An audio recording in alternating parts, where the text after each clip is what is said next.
कर्जत शहरात आज पुन्हा एकदा वाहतूक कोंडीची गंभीर समस्या निर्माण झाली आहे।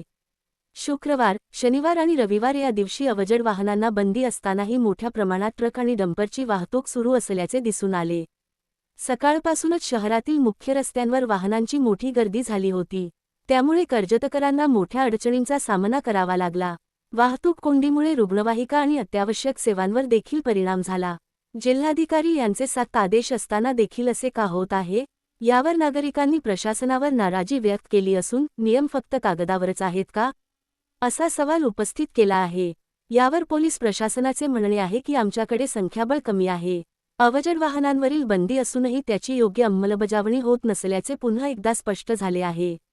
नागरिकांकडून मागणी केली जात आहे की प्रशासनाने कठोर कारवाई करावी, सीसीटीव्ही मॉनिटरिंग वाढवावे आणि पर्यायी मार्गांची व्यवस्था करावी। कर्जत शहरातील वाहतूक कोंडी ही गंभीर समस्या बनली असून तातडीने उपाययोजना न झाल्यास नागरिकांचा त्रास आणखी वाढण्याची शक्यता आहे।